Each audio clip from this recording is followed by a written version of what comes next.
Good morning. Good morning. এখন কটা বাজে? Good morning? হ্যাঁ, বেলা 10টা 10:30 বাজতে এখন ঘুম থেকে ওঠা হলো? 10টার সময় ঘুম থেকে উঠে এসে গুড মর্নিং। বিছানাটা তোল। আমি পারবো না। পাচ্ছি না, তুমি তুলে দাও। আমি পারবো না ছোট, আমার কোমরে ভীষণ ব্যথা, আমি পারবো না। তুই করে নে, যা। মুখ ধুয়েছিস? না। মুখ ধো। এবার যা পড়তে বয়। কিছু খেয়ে আমাকে একটু চা বানিয়ে দে তো ছোট। পারছি না। আমাকে একটু ছোট চা বানিয়ে দে, সকাল থেকে চা খাইনি। আমার ওষুধটা দে, থাইরয়েডের ওষুধটা খাই। পয়সাটাও এনে দিচ্ছি। না না, আমি দোকানে চা খাবো না, আমাকে র চা বানিয়ে দে। দোকানে গাঢ় দুধ চা করে এবং অসুবিধা হতে, সারাদিন আমার কষ্ট হয় ওই চা খেয়ে।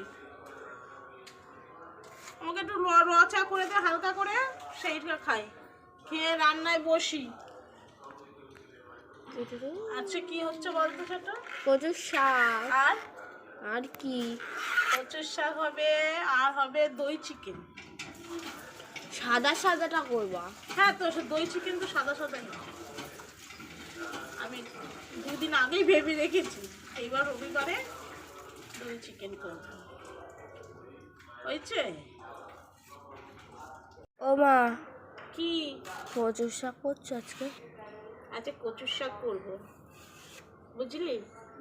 অনেক দিন ধরে ভাবছি একটু কচুর শাক খাবো। শীতকালে কচুর শাক খেতে খুব ভালো লাগে, তো পাচ্ছিলাম না।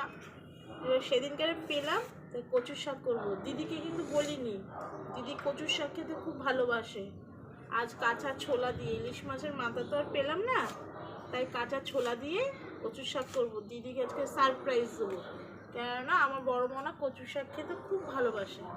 2 মুঠো ভাত একটু বেশিই খায়, কিন্তু কচুর শাক খেতে খুব ভালোবাসে। তা তোমরা কে কে কচুর শাক খেতে ভালোবাসো আজকে আমাকে কমেন্ট করে জানিও, ঠিক আছে? আর আমার বাড়িতে কচুর শাক হয়েছে, তোমরা সকলে চলে এসো। ইলিশ মাছের মাথা দিয়ে কিন্তু হবে না, হবে কাঁচা ছোলা দিয়ে, ঠিক আছে? কেননা ইলিশ মাছ এখন পাওয়া যায়ও না, আর পেলেও প্রচুর দাম। হবে না বুঝলে, গরিব মানুষের খাওয়া যা হয়। তো যার যার কচুর শাক খেতে ভালোবাসো তারা সকলেই চলে এসো। বন্ধ।